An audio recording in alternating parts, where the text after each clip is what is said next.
Flip to the back. That way the stuff you're writing down does not end up on the pages where you need to execute it. Some of you were probably not here last week, if I remember right. Some of you weren't. And so I'm gonna talk more about like what you need for that portfolio. I know that you all had this sheet, and I crossed a few things off of there just because we did not get that far yet. And so I'll be kind of going back over that with you. And if you look at the sketchbook assignments, I had intended to get all the way through the 8th and, well, 7th, week 8. We're obviously not there. So this number 6, that's going to be the last one for this quarter, right? And then we'll jump back in with less sketchbook assignments after midterm because we're going to be doing more project work. So, yeah, I'm gonna go ahead and start here. Okay, so remembering that when we talked about this on Friday, I think the first sketch I asked you to do an overlapping drawing. Is that right? Does that sound about right? I had you like label it number 1, overlapping, that kind of thing. Because I usually do start with overlapping because it's the simplest drawing device that we can use to create short space. Again, these would be smart things for you to write down as some of it you need to do for your sketchbook. Some of it I'll probably be asking some questions about on your midterm. So overlapping is good for short space, and it just creates a basic order of advancement.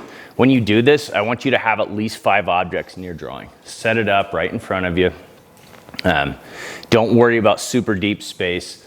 Make sure that you have significant overlapping happening. Like in this case with this apple off to the side, it's only barely overlapping that 4th into space kind of thing, right? Don't make things to where they completely are overlapped. That's gonna kind of kill that illusion. They don't have to be the same object. In this case, they are the same object just because I had a pretty good example of this. I'll come back to this and talk about diminutive space as well. So some other examples here where maybe you're throwing a lot of stuff into it, okay? You can see in this case, I'm looking for you to have some sort of a perspective to where you can, if you have a lot of these objects, make sure that you can kind of see the top of them. You might take your taller objects and push them to the back of the short space situation. Draw them with high fidelity. You can use the stuff that's in here, that's fine. You can arrange stuff like in your dorm room, your apartment, whatever, and take a photograph of that and work from that, that's fine. I thought I'd create a really nice example of a still life that had been drawn really, really well with high fidelity. So a lot of good shading happening in here, but you can see the various sizes of things that I'm looking for in there. Okay, so this one usually takes a little bit more explanation because it's kind of a weird concept. So diminutive, right? The word diminutive refers to the root word diminution. I always have a hard time saying that. When you say that something is diminutive, it basically means that it's like smaller, right? So if I were to say like, I'm a diminutive man, it would mean to say that I'm smaller in stature than most dudes my age or height or whatever, like, you know, that kind of thing. So this definition I feel like is a pretty good one. You're not going to find anything like this in a dictionary necessarily because this is about application of concepts to artistic principles. So objects that are of relative or same size, and they don't have to be the same thing, right? But I do want you to do this from observation rather than what you see up here where it's like a synthetic 1-point perspective drawing. So as they move into the distance, right, they're going to change in terms of size, right?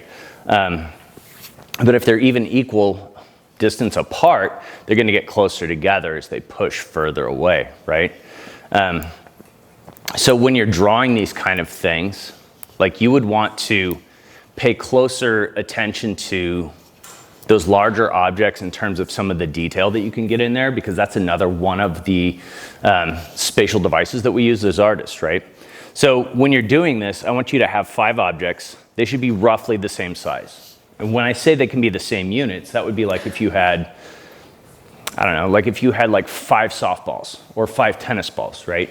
That would be the same unit.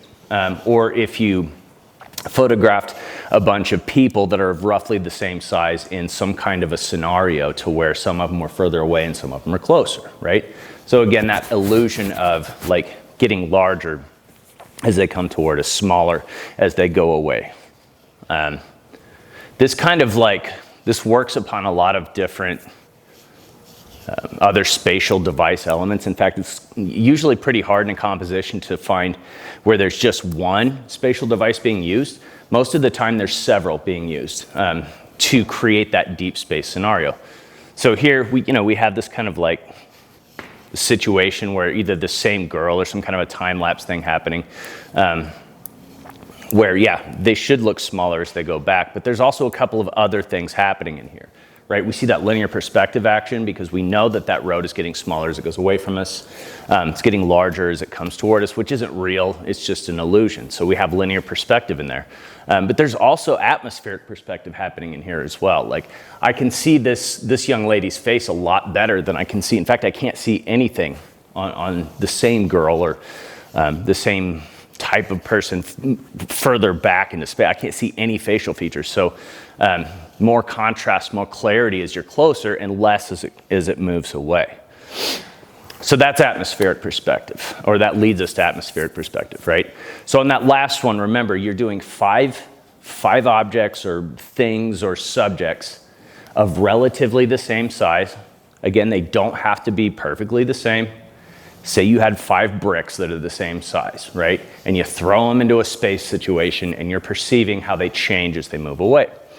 So with atmospheric perspective, and I know we talked a little bit about this last week, but things closer to the viewer are drawn with a lot more contrast and detail, right? Contrast is something we're going to use a lot moving into the next term here, because contrast is extremely important for especially the chiaroscuro drawings that we're going to be getting into with charcoal.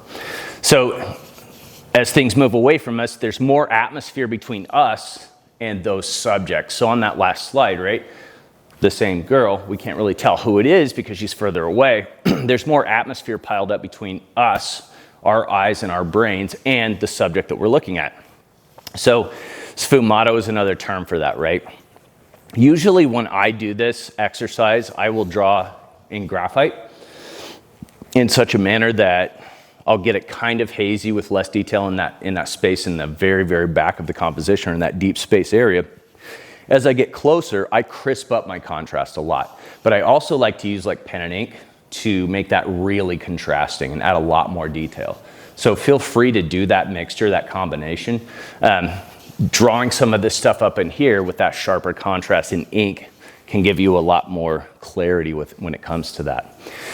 A lot of people call this also aerial perspective, because a lot of times as an artist, we need to be a little bit higher above, or like taller in a situation, above our subject so that we can actually see the horizon line when we're working with this. You need to be outside to do this, right? And you need to find a place where you can look into the deep space well enough that there's nothing obfuscating your ability to see, right, where the land ends and sky begins. Go for it. So it says also called aerial perspective. So is this connected to atmospheric perspective? It is atmospheric perspective, but some people call it aerial perspective as like another, and you don't have to do something involving aerial perspective. I just wanted to make sure that like if you hear that term, it's roughly the same thing, right? Aerial perspective also has kind of another connotation with it.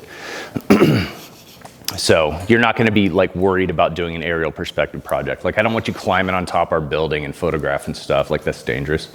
And I care about you guys. Okay, don't do it. I can tell you want to, Jasmine. You're like, I'm going to do it. I don't care. I'm like Spider-Man.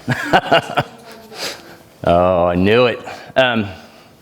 Right, so try not to draw from photographs on this one because I really feel like it's going to be better. It's going to be better executed if you're like in a space that you can actually perceive, right? A lot of people have gone out to the Frontier Park area, park that's kind of close to the university. There's a dike there that you can kind of get higher on the level than other things. You can kind of see that deeper space situation, right? Okay, vertical perspective is kind of a weird thing, right? You'll hear this a couple of different ways. So if you're dealing with a short space situation like this, people often refer to vertical perspective as being sort of this like codification or a code, like the stuff that's like on the bottom of the composition usually reads like it's closer to the viewer, right? And then moving up, those things usually read as they're further away. So if you were really close to something and you didn't have the ability to like draw in 3-point perspective, you would probably want to pay closer attention to how these things closer to you, you would draw with, again, with a lot more contrast and a lot more detail than the stuff that you would see further away from you in that composition. So I tried to choose these drawings that were like really simple rock drawings to kind of illustrate that. So in this case, you kind of have a little bit of meandering back and forth here that kind of shows some of the latitude stuff happening, like as it goes back into space. We also see diminutive space happening here too, right? These rocks look like they're kind of roughly the same size kind of thing, but they get smaller as they go back into space. We see atmospheric perspective happening in here as well, because we see some of the shading that's like breaking up some of the rocky formations. And then back there, we see like broken lines where it's not quite as detailed, right? So even though you're going to be illustrating each one of these, a lot of times you're going to have overlap, like pun intended, I guess, between the different spatial devices, if you're successful at all with that. Another way to show vertical perspective, right, is with 3-point perspective. And so this isn't something I usually teach because it's pretty rare in observational drawing for you to experience this. But if you're close to a structure of some kind and it has norms, like, you know, we can see the sides of a structure, we can see the top, the front, or not the top, but the front and the sides kind of thing. Those verticals start to bend to another vanishing point, right? So in this case, it's more of an ant's eye view. If you've never heard that before, the ant's eye view is like sort of imagining you as the artist being at the base of something very large, or bird's eye view being like above things, right? So those vertical lines or those parallel lines that we used to make just like straight up and down, they conform to another vanishing point. So whether you're going to do something like this where you're sort of stacking objects, or you're having some like in the bottom of the composition that look bigger and more detailed and closer to you, or you want to do something more synthetic like this where you're kind of setting up a 3-point perspective scenario where, again, the stuff down here is bigger and it's closer to the viewer, and there's that order of space progression, does not matter to me either way. So when I used to teach 3-point perspective a lot, I would have students go out, collect photographs, or photograph like different building type elements. And we would go through there and we would like assign, where do we think these things are going with a vanishing point type situation? So looking at this kind of an illustration can kind of help show that.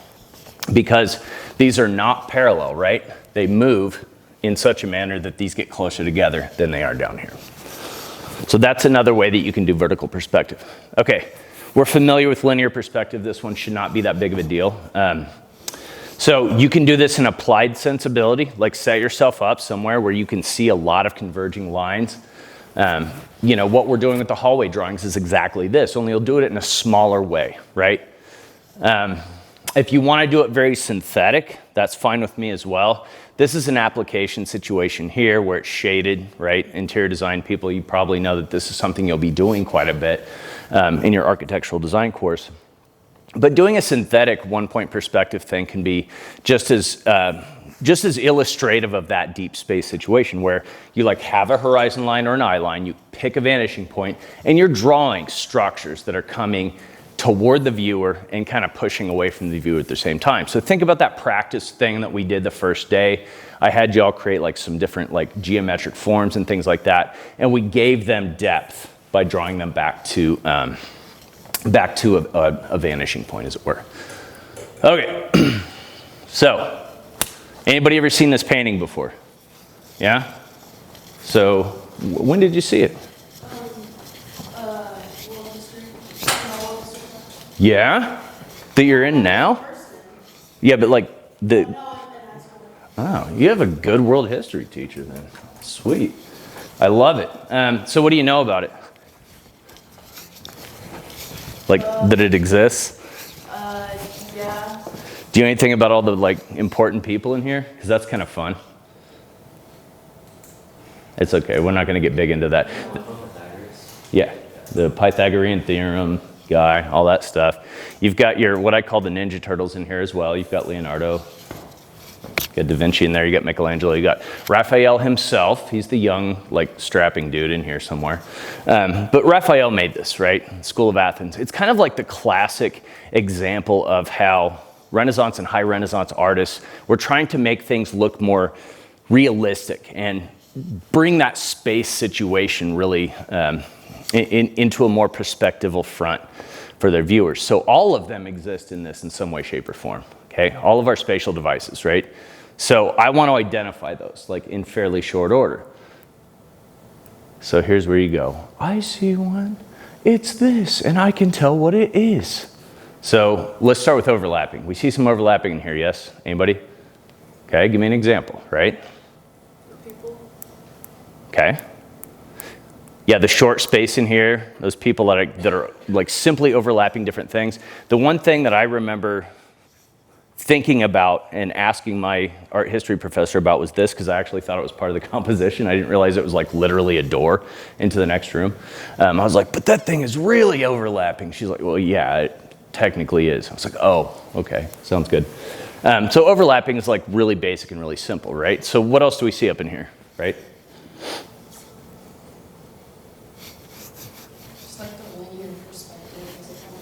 Okay.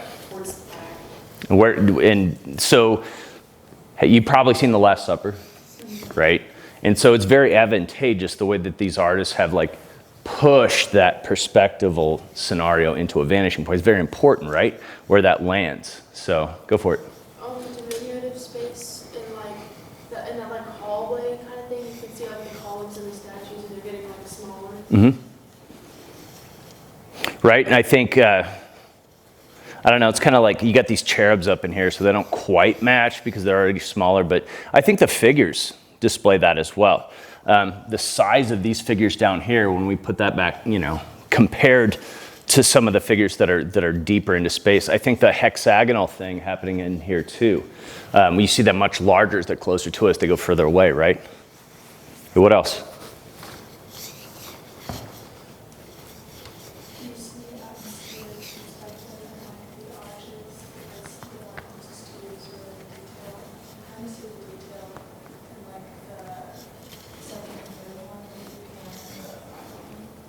Yeah, I think this is a great example of that. You can see all these little like delicate, gentle, beautiful, ornate carvings up in here. And then, yeah, as we move back, there's less and less of that detail to where this arch just looks like a really simple. But you can tell there's friezes at the top. You'll know what a frieze is? Yes, no, maybe?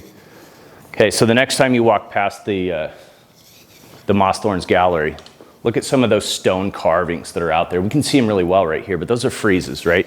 So there's little low relief carvings on those.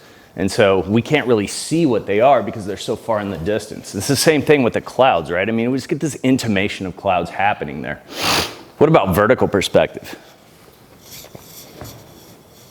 Remember that basic principle of stuff that's in the bottom of the composition should look like it's closer to the viewer, right?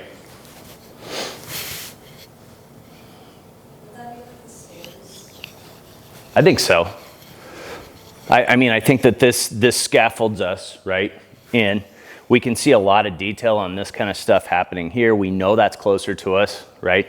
And as it sort of stacks up, we have this sense that things are getting further and further away from us. So it all kind of mixes together. That's my point. So a really effective painting drawing that indicates some good space should have all of these different spatial devices involved in it. And when you're making choices and decisions in this next half of the semester, where we are going to be working with some like realistic and believable space, but also sometimes some exaggerative space, especially when we look at like surrealism versus say cubism, where cubism was very short. Surrealism always depicted these super long compositions way back into space, very dreamlike. So, okay, cool. All right, that being said, right? Thank you for playing.